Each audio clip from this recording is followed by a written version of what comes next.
Assalamualaikum warahmatullahi wabarakatuh. Waalaikumsalam warahmatullahi wabarakatuh. Selamat siang Ibu, maaf mengganggu waktunya.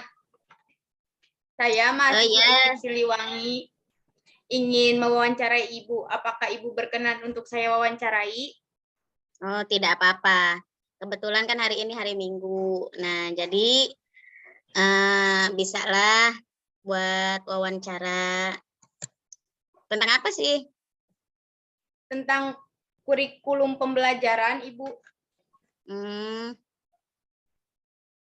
Sebelumnya, Ya, bolehkah saya tahu nama Ibu? Nama saya Karsina. Sekarang Ibu mengajar di mana?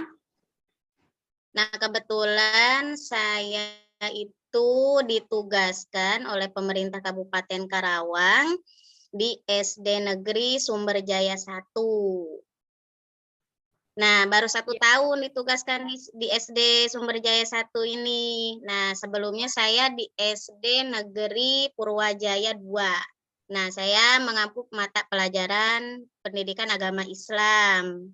Dan saya ngajar dari kelas 1 sampai kelas 6. Nah, selain tugas itu, saya juga ada tugas tambahan, yaitu menjadi tutor ekstrakurikuler BTQ. Baik, Ibu. Kalau boleh tahu, sekarang di sekolah yang Ibu ajar menggunakan kurikulum apa ya, Bu? Untuk tahun ajaran 2021-2022 ini, di SD Negeri Sumberjaya 1 masih menggunakan kurikulum 13.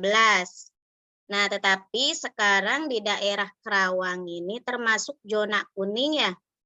Nah, sehingga kurikulum 13 ini disesuaikan dengan kurikulum 13 darurat pada masa pandemi COVID-19 ini.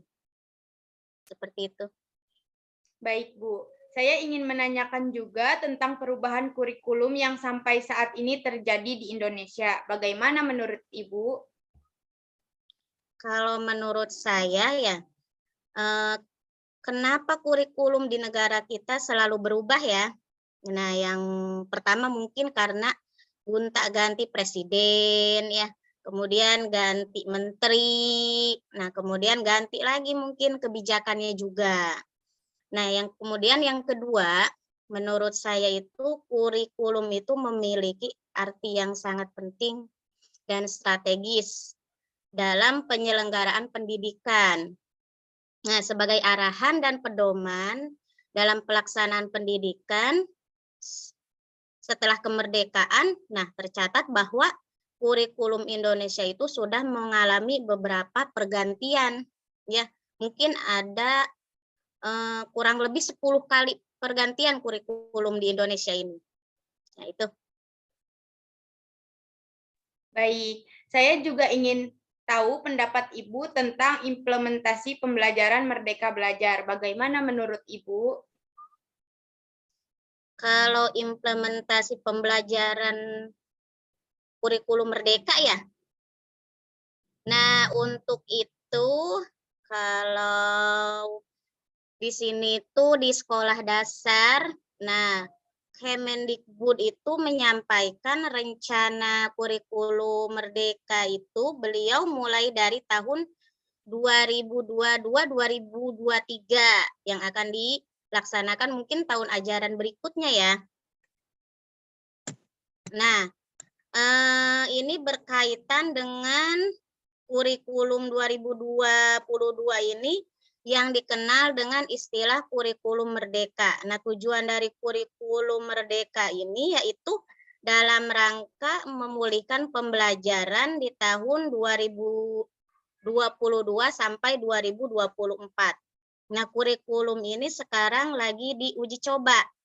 Nah, kalau di tingkat dasar biasanya pada sekmod. Jadi ada sekolah model ya. Tidak semuanya. Jadi kalau di Karawang itu tidak serentak semuanya gitu. Nah, mungkin ada sekolah-sekolah pilihan yang unggulan mungkin seperti itu. Nah, pada sekolah penggerak atau di SMK PK, yaitu pusat unggulannya.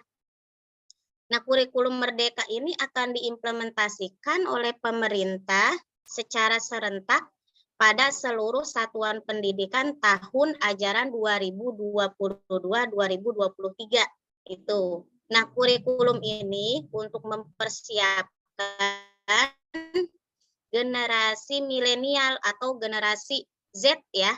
Nah, seperti Ananda nih, agar tidak ketinggalan jauh, di negara lain sudah menerapkan 5.0 ya.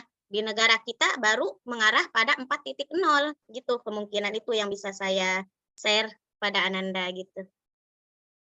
Baik, terima kasih Ibu atas wawancaranya hari ini. Cukup sekian dari saya. Wassalamualaikum warahmatullahi wabarakatuh. Waalaikumsalam warahmatullahi wabarakatuh.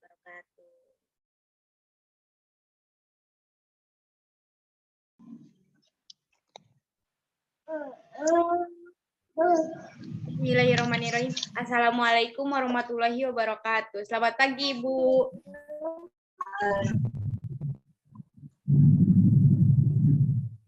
Maaf mengganggu Waalaikumsalam waktu. warahmatullahi wabarakatuh. Pagi juga saya. Nggak apa-apa. Saya mahasiswa IKIP Siliwangi ingin mewawancara Ibu. Apakah Ibu berkenan untuk saya wawancarai? Iya. Boleh. Terima kasih banyak, Bu. Begini, Bu, saya ada tugas dari dosen kurikulum pembelajaran untuk mewawancarai Ibu mengenai kurikulum. Sebelumnya, bolehkah saya tahu nama Ibu? Nama Ibu Dewi Wulandari. Apa lagi? Udah. Nama aja. Sekarang Ibu mengajar di mana? Ibu ngajar di SMP Negeri 2 Cilebar, Karawang. Ya, Bu. Saya ingin menanyakan, Bu, sekarang di sekolah yang Ibu ajar sedang menggunakan kurikulum apa, Bu? Di sekolah Ibu sekarang sedang menggunakan kurikulum 2013. Baik. Saya ingin menanyakan juga tentang perubahan kurikulum yang sampai saat ini terjadi di Indonesia. Bagaimana menurut Ibu? Oke. Jadi selama Ibu ngajar di SMP 2 Cilebar mah, Ibu tidak mengalami perubahan kurikulum ya. Ibu mengalami peralihan kurikulum itu pada saat Ibu ngajar di SD. Nah, peralihan dari kurikulum KTSP ke kurikulum 2013 atau Kurtilas. Nah, kalau menurut Ibu, apa ya? Dari peralihan itu tuh kan guru harus beradaptasi ya dengan kurikulum yang baru. Nah, di situ guru dituntut untuk mampu untuk beradaptasi dengan kurikulum tersebut. Kemudian perbedaannya kurikulum KTSP dengan kurikulum 2013 itu di SD ya terutama Ibu rasakan itu adalah kalau kurikulum KTSP itu per mapel gitu. Belajarnya terfokus ke mapel-mapel yang ada. Nah, kalau misalnya kurikulum 2013 itu terintegrasi pembelajarannya melalui pembelajaran tematik. Pada intinya sih, menurut Ibu, pemerintah itu sudah melakukan yang terbaik ya, otomatis merubah kurikulum itu menjadi lebih baik untuk masa depan bangsa, untuk pendidikan di Indonesia terutama gitu ya. Gitu aja. Baik, Bu. Saya juga ingin tahu pendapat Ibu tentang implementasi pembelajaran Merdeka Belajar. Bagaimana menurut Ibu? Merdeka Belajar itu kan siswa bebas ya, bebas memilih untuk sesuai minat dan bakat dirinya sendiri. Kalau menurut Ibu sangat bagus ya, karena dia akan belajar dengan hati, belajar dengan hati karena emang minatnya di situ gitu ya. Kemudian siswa itu bisa lebih berkembang bakatnya karena sesuai dengan bakat dan keinginannya sendiri. Dan diharapkan dari situ siswa tersebut bisa berkontribusi untuk bangsa Indonesia sesuai dengan bidang yang ia minati. Gitu. Baik, terima kasih Ibu atas waktunya. Sama-sama. Sudah.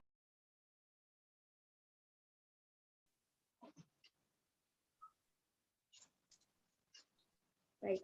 Assalamualaikum warahmatullahi wabarakatuh. Waalaikumsalam warahmatullahi wabarakatuh. Selamat siang Ibu. Ya, siang.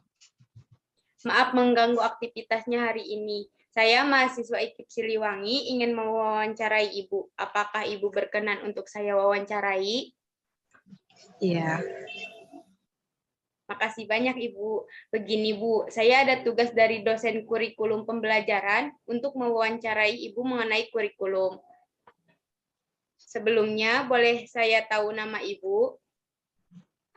Nama saya Dede Yuningsi.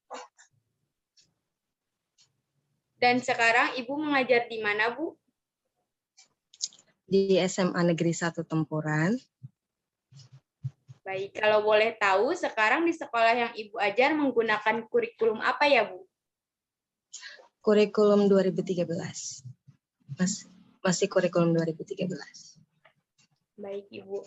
Saya ingin menanyakan juga tentang perubahan kurikulum yang sampai saat ini terjadi di Indonesia. Bagaimana menurut Ibu? Sebenarnya perubahan kurikulum itu hal yang wajar ya. Karena di negara lain pun perubahan itu pasti ada. Bahkan kebetulan saya dengan dosen kurikulum saya itu, beliau adalah salah satu perumus, salah satu tim kurikulum pengembang kurikulum 2013, dan beliau mengatakan bahwa kurikulum itu harus terjadi, ya kan? Karena perkembangan di Indonesia itu kan tidak stagnan, ada perkembangannya gitu. Jadi pendidikan pun harus mengikuti zaman gitu. Tapi memang prakteknya, implementasi di lapangannya itu beliau pun mengatakan berbeda. Yang dirumuskan dengan yang diaplikasikan di sekolah itu berbeda. Bahkan yang SMK dan SMA itu berbeda ya. Seharusnya kalau yang di SMK mungkin Kiswari tidak tahu ya. Kalau di SMK itu hanya di kelas 10 saja. Tapi di SMA kan kelas 10, 11, dan 12 gitu. Jadi ada perbedaan, tapi beliau mengatakan pada saat penyusunan itu tidak seperti itu. Berarti ada sesuatu dengan kurikulum di Indonesia gitu. Ya. Baik, Ibu. Ya. Saya juga ingin tahu pendapat Ibu tentang implementasi pembelajaran Merdeka Belajar, Bu. Bagaimana menurut Ibu?